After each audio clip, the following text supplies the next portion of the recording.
Good day everyone, so hope you're all doing really well. With the Genshin Impact 5.5 live stream, we got a glimpse of the new regions and Verissa and Dianson, and it looks good. But I'm afraid that whilst it looks good, a lot of people would rather just play Wuthering Waves instead. So that's what we'll talk about in today's video. I'm not really going to focus so much on Wuthering Waves, but more so what is going on with Genshin. And the easiest way to understand it is through what I call the Genshin Paradox. And it simply states that whilst there are a lot of things to do in Genshin Impact, there are not a lot of things that you would want to get done. And this is very, very easy to understand. Let's take the character story quest and hangout quest, for example.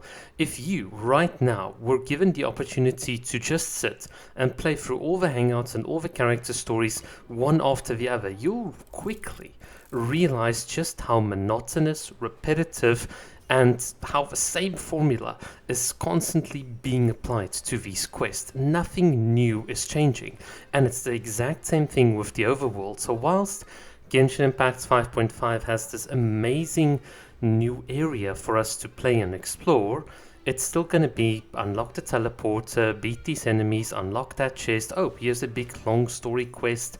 You do it, you unlock some more places, you beat some more enemies, you get a chest here, and at the end of your very long story, you get or the long quest, you get another chest. And it's just, okay, it's more of the same. There's going to be a little fancy little gimmick here, but it's all just going to boil down to beat the thing within a time limit, or remove this one thing to unlock that piece. It's foundationally, nothing is changing. And when it comes to a game like Wuthering Waves, things have changed. The 2.0 and the 1.0 version are fundamentally different. There is a clear focus on having fun and not trying to gatekeep things like exploration and how you interact with the overworld behind certain characters.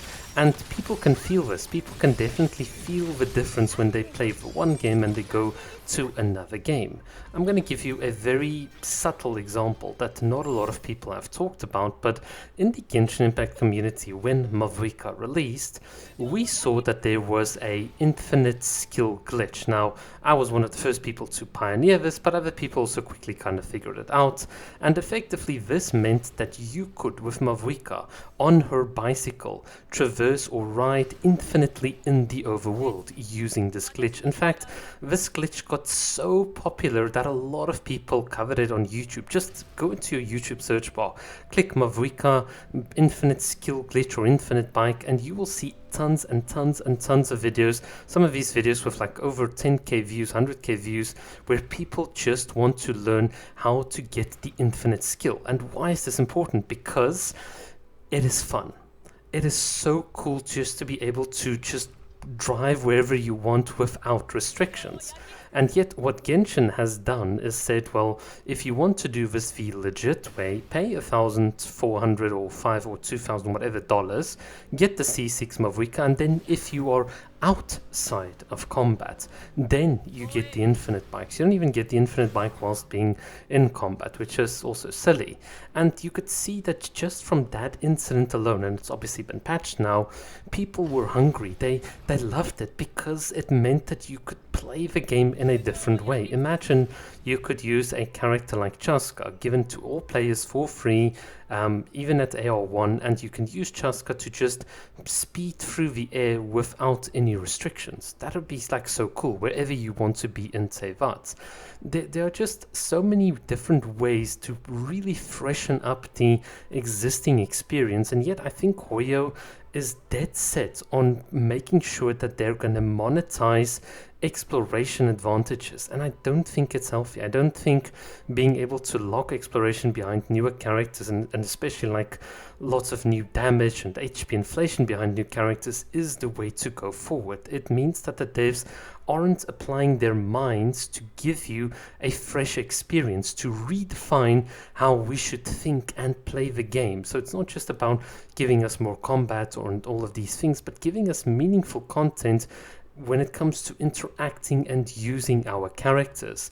A great example of making the game more meaningful would be a roguelike endgame mode, which we had in Genshin Impact 2.1 as an event, and then with this you give characters new modifiers, you give every single character a way to change up their talents, change up their abilities, unlock new skills, and then you can obviously, with lots of stacking multipliers and buffs and skills, then you push the enemy HP inflation, because then it's going to make sense, because the characters aren't going to be static and enemies increase. You'll be able to dynamically increase with them. That is, as an example, what Genshin can do.